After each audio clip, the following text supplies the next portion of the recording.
नमस्कार मित्रों, आप सभी का स्वागत है अरहम विद्या चैनल पर। आज मैं आपके बीच वास्तु से संबंधित जो सबसे महत्वपूर्ण बिंदु है उस पर चर्चा करूंगा। वास्तु का मतलब होता है आलय। आलय मतलब घर। घर वो स्थान जहां पर आप रहें या फिर आप अपना कार्य क्षेत्र बनाएं, व्यापार करें, ऐसा स्थल, उसको हम आलय कह सकते हैं। यदि हम वहाँ देव को विराजमान करें तो उसको हम देवालय बोल देते हैं। हम मंदिर, घर और अपनी फैक्ट्री, दुकान, मकान सब बहुत अच्छे से अच्छा बनाने की कोशिश करते हैं और बाहर की जो साज सज्जा है उस पर तो हम बहुत ध्यान देते हैं, लेकिन उस साज सज्जा और उस मकान बनाने के पूर्व जिस बात का ध्यान हमें रखना चाहिए उस बात का ध्यान हम नहीं रखते। और वो पॉइंट है, वह वास्तु का निर्माण होता है भूमि के ऊपर। जिस भूमि पर हम निर्माण कर रहे हैं उस भूमि के अंदर कितनी ऊर्जा है, वो कितनी ऊर्जावान है, कितनी सकारात्मक है, कितनी नकारात्मक है, जब तक इसका चिंतन हम नहीं करेंगे हमारा मकान दुकान बनाना व्यर्थ हो जाएगा। हम अच्छे से अच्छा खर्च करके कितना भी अच्छे से अच्छा मकान बना लें, हमारी सोच है कि हम दिखाने के लिए ऊपर तो बहुत पैसा खर्च कर देते हैं, लेकिन मूल बात हम जितना ये वास्तु देखते हैं मकान से संबंधित, आपको बाहर जो दिखाई देता है वह मात्र 30% आप देख सकते हो। 30% को ठीक कर सकते हो। जमीन जिस पर उस वास्तु का निर्माण हो रहा है उसको हम 70% मार्क्स दे सकते हैं। 70% ऊर्जा आपकी वास्तु से जो मिलना है 100 में से 70% मात्र भूमि के चयन पर निर्धारित होती है कि आपने किस भूमि का चयन किया, कैसी भूमि का चयन किया, वो आपके लिए निर्धारित करता है कि आप उस पर मकान दुकान या फैक्ट्री जो बनाएंगे वो कितना आपके लिए फलेगा, कितना शुभ होगा, कितना आपके लिए अशुभ होगा, ये निर्धारित उसके ऊपर होता है। तो आज मैं यहाँ सकारात्मक भूमि की बात नहीं करूँगा, पहले नकारात्मक बिंदुओं पर चर्चा करूँगा, क्योंकि कुछ सावधानियाँ जो बहुत महत्वपूर्ण हैं, जो बिना किसी को बुलाए आप उनका ध्यान रख सकते हैं, उस बारे में आज आपसे चर्चा करता हूँ। सबसे पहली बात, आप जिस भूमि का चयन कर रहे हैं, भूमि के ऊपर शमशान घाट, कब्रिस्तान या फिर कचरा घर पहले कभी ना रहा हो, इस बात को बहुत अच्छे से जांच परख लें। क्योंकि शमशान भूमि में यदि आपने अपना घर बनाया है तो निश्चित रूप से आप बीमार होंगे, धन का संकट होगा, चिंताओं से ग्रस्त होंगे, ये निश्चित है। ऐसी भूमि पर निश्चित रूप से हड्डियों का भी बसेरा होगा, हड्डियां व्याप्त होंगी, चारों तरफ फैली हुई होंगी, फैली नहीं होंगी तो जमीन के अंदर होंगी। क्योंकि दूसरा पॉइंट ये भी है, हड्डी युक्त भूमि भी आपके लिए शुभ नहीं कही गई। यदि हड्डी युक्त भूमि पर आप घर बना लेते हैं तो वह भूमि आपके लिए मानसिक रूप से इतना ज़्यादा परेशान करती है कि आप उसको सोच नहीं सकते। तो ऐसी भूमि का आप त्याग कीजिएगा। आगे हम विचार करें तो जिस भूमि पर सर्प रहते हों, सांप बिच्छू रहते हों या कोई विषैले प्राणी रहते हों, ऐसी भूमि पर भी अपना वास मत बनाइएगा, अपना वास्तु का निर्माण मत कीजिएगा। क्योंकि ऐसी भूमि राहु युक्त भूमि कही जाती है और इसमें आपके स्वास्थ्य का संकट रहेगा, बीमारियां व्याप्त रहेंगी। ऐसी भूमि पर यदि आपने घर बना दिया, धन का संकट भी आपको हो सकता है।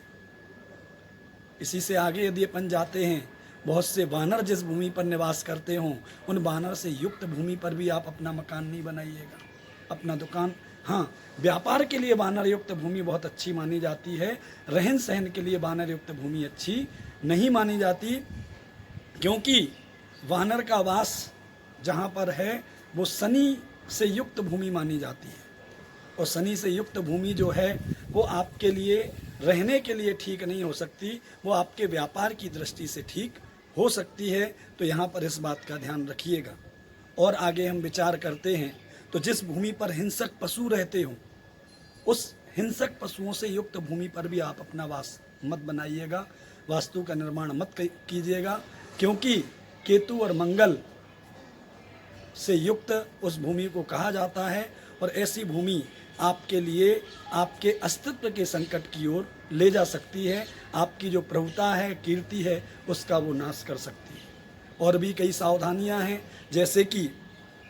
जैसे शमशान भूमि के अंतर्गत कहा था कि भस्म नहीं होना चाहिए, तो भस्म से युक्त भूमि ना हो, इसके लिए आपको ध्यान रखना है, क्योंकि भस्म है तो वहाँ जल तत्व नहीं है, और जहाँ जल तत्व नहीं है वहाँ पर ऊर्जा नहीं मिल सकती, वहाँ पर सकारात्मकता नहीं मिल सकती, वो भूमि आपके लिए फलित नहीं हो सकती।